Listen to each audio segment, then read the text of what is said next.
अस्सलाम वालेकुम दोस्तों, मैं हूं बॉबी और आप देख रहे हैं बर्ड्स लवर।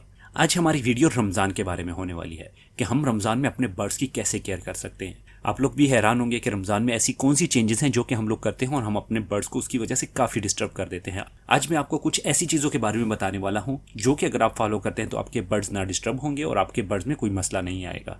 अगर आप इसे फॉलो नहीं करते हैं और अपने रमज़ान की रूटीन के साथ अपने बर्ड्स को भी रूटीन देते हैं तो फिर आप समझ लें कि आपके बर्ड्स में कई मसाइल आ सकते हैं। तो चलें वक्त ज़ाया किए बगैर चलते हैं वीडियो की तरफ। जो सबसे पहली चीज़ है वो ये है कि हमारी रमज़ान की जो रूटीन होती है वो अलग होती है नॉर्मल दिनों के हिसाब से। मिसाल के तौर पे बहुत सारे दोस्त ऐसे होते हैं जो कि सारी रात जागते हैं और सारा दिन सोते हैं, वो सहरी करके उसके बाद सो जाते हैं। या फिर बहुत सारे दोस्त ऐसे होते हैं जो कि सहरी के लिए उठते हैं, उसके बाद दिन में काफ़ी लेट तक सोते रहते हैं और वो सहरी के वक्त अपने बर्ड्स के पास चले जाते हैं, अपने बर्ड्स का दाना पानी चेंज करते हैं। और उसके अलावा कुछ चीज़ें ऐसी होती हैं जो कि हमें ज़रूरी करनी होती है। मिसाल के तौर पर हमारी इबादत होती हैं या फिर हमारी बर्ड्स की रूटीन की जो जॉब होती है उसकी वजह से हमारी इबादतों का जो दौरान होता है वो डिस्टर्ब हो जाता है। तो इसलिए मैं आपको कुछ चीज़ें ऐसी बताऊंगा जो कि अगर आप फॉलो करते हैं तो आपके ना बर्ड डिस्टर्ब होंगे ना उसमें कोई प्रॉब्लम आएगी। मिसाल के तौर पे अगर आपकी रूटीन ये है कि आप रात को जागते हैं और दिन को सोते हैं तो आप लोग ये ज़रूर करेंगे कि आप अपने बर्ड्स के पास रात को जाएं या फिर आप अपने बर्ड्स के केज के अंदर जाके उनका दाना पानी रात को ही चेंज करें। तो ये आपके लिए सबसे बड़ा प्रॉब्लम होगा। उसका रीज़न यह है कि बर्ड्स जो होते हैं जब रोशनी निकल आती है तो ये सोते नहीं है, जबकि हम लोग रात को सो सकते हैं, हम लोग दिन को भी सो सकते हैं। बर्ड्स के लिए आपने क्या करना है कि आपने ऐसा हरगिज़ नहीं करना कि अगर आप रात को जाग रहे हैं तो अपने बर्ड्स को भी साथ में जगा के रखें। ये एक गलत तरीक़ेकार है।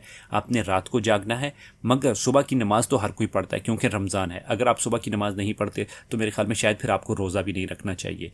मगर जब आप रोज़ा रखते हैं और आप सुबह की नमाज़ पढ़ते हैं तो सुबह की नमाज़ के फ़ौरन बाद आप अपने बर्ड्स का दाना पानी जो है वो चेंज कर लिया करें, उन्हें प्रोवाइड कर दिया करें। या फिर आप ऐसे भी कर सकते हैं कि रात के ही वक्त अपने बर्ड्स के केज के अंदर दाना पानी जो है वो प्रोवाइड कर दिया करें। चूंकि आजकल मौसम जो है वो ठीक है, रात को ज़्यादा सर्दी नहीं होती। बहुत सारे दोस्त ऐसे होते हैं जो कि रात को पानी निकालते हैं। मैं तो अक्सर यही करता हूं कि मैं अपने बर्ड्स के केज में से रात को पानी नहीं निकालता था, ख्वाह वो सर्दी हो या गर्मी। मैं उसके केज के टेम्परेचर को मेंटेन करके रखता था ताकि उसमें किसी किस्म का मसला ना आए। आप लोग भी ऐसे करें। या फिर आप शाम के वक्त या इशा के वक्त अफ्तारी के बाद अपने बर्ड्स के केज के अंदर दाना पानी चेंज करें या फिर आप सुबह की नमाज होने के बाद करें। अगर आपके बर्ड्स किसी भी वजह से रात को डिस्टर्ब होते हैं, एक दिन तो चलो ठीक है, 2 दिन ठीक है, मगर अगर इसी तरीके से अगर हम पूरा महीने उनको डिस्टर्ब करते रहें तो उससे ये प्रॉब्लम पेश आएगी कि आपके बर्ड्स के अंदर स्ट्रेस पैदा होगी, जिससे आपके बर्ड्स की कुव्वत मुदाफ़ियत कम होगी। आपके बर्ड्स के ऊपर स्ट्रेस की वजह से, थकावट की वजह से बीमारियों का अटैक बहुत ज़्यादा हो जाएगा। और उसके साथ साथ ये होगा कि आपके जो बर्ड्स होंगे वो एग्रेसिव हो जाएंगे। जब बर्ड्स एग्रेसिव होते हैं तो आपस में लड़ते हैं, अपने अंडों को तोड़ते हैं, अपने बच्चों को मारते हैं। उसके अंदर वो कुव्वत नहीं होती। अगर हम उसको विटामिन्स भी प्रोवाइड करें तो वो उसे अच्छे तरीके से अपनी बॉडी के अंदर रिजॉल्व कर सके। आपने अपने बर्ड्स को सोने का वक्त जो है वो ज़रूर देना है। कम से कम 8 से 10 घंटे और 12 घंटे अगर हो तो ज़्यादा बेहतर है। उन्हें कम से कम नाइट की जो लाइट होती है वो रखें। रात के वक्त अगर आप अपने बर्ड्स को डिस्टर्ब करेंगे तो सुबह के वक्त आप देखेंगे कि आपके बर्ड जो हैं वो फ्रेश नहीं होंगे। अक्सर औकात उनकी ब्रीड के ऊपर भी इसका काफ़ी असर पड़ता है। इसके अलावा कुछ दोस्त ऐसे होते हैं जो कि अपना ज़्यादातर वक्त जो है वो बर्ड्स को देते हैं। मैं आपको ये रिकमेंड करूँगा कि रमज़ान के दौरान आप ज़्यादा वक्त जो है वो बर्ड्स को ना दें। बर्ड्स के केज की सफाई किया करें, थोड़ी देर के लिए चले जाया करें, वहाँ पे देख लिया करें कि आपके बर्ड्स के अंदर कोई चेंजेस वगैरह तो नहीं है, उनकी सेहत के अंदर या फिर उनकी जो मूवमेंट है या फिर उनका जो रहन सहन है किस तरीके से बिहेव कर रहे हैं, तो उसको सिर्फ ज़रा मॉनिटर कर लिया करें। वरना अपने बर्ड्स को ज़्यादा वक्त ना दिया करें। कोशिश किया करें कि रमज़ान के दौरान आप अपने बर्ड्स के साथ साथ अपनी इबादत का भी ख्याल रखें, क्योंकि रमज़ान का महीना जो है वो एक बहुत ही मुक़द्दस महीना है। इसमें हमें चाहिए कि हम अच्छे तरीके से अपने परवरदिगार की इबादत करें और जो हमारा मेन मकसद है उसे हम पूरा करें। इस वजह से मैं आपको ये रिकमेंड करूंगा कि बाकी के दिनों के हिसाब से रमज़ान में आप अपने बर्ड्स को वक्त कम दें, मगर उनका एक टाइम टेबल रखें जो कि आपको फ़ायदा दे सके।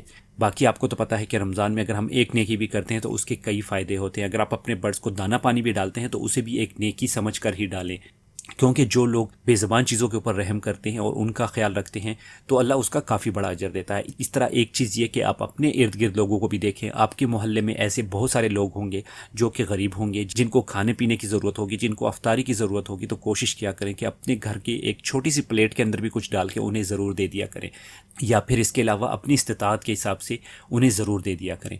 मैं आपको एक और चीज़ भी यहाँ पे बताता चलूँ कि अगर वो लोग जो कि अपनी इस्तिताअत से कुछ ना कुछ किसी को दे सकते हैं और उनके बच्चे हैं तो मैं मैं आपको एक चीज़ रिकमेंड करूँगा कि उनको अपने बच्चों के हाथों से कुछ ना कुछ प्रोवाइड कर दिया करें।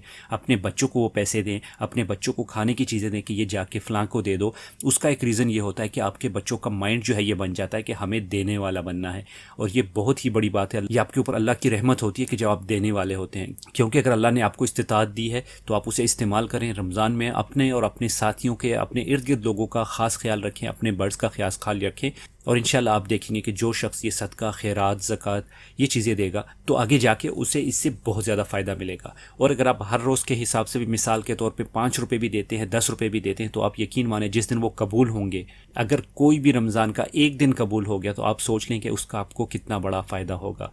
तो इसलिए ये मेरी आज वीडियो थी जो थोड़ी सी हट की थी, रमज़ान के बारे में थी। उम्मीद करता हूँ कि आपको ये वीडियो अच्छी लगी होगी और इस पर आप अमल करेंगे, और मेरे लिए ख़ास तौर पे बहुत ज़्यादा दुआएं किया करें। मुझे दुआओं की बहुत ज़्यादा ज़रूरत है। आप लोग मुझे दुआओं में याद रखें, मैं आपको दुआओं में याद रखूँगा। बाकी मिलते हैं अगली वीडियो में, तब तक के लिए अल्लाह हाफिज़।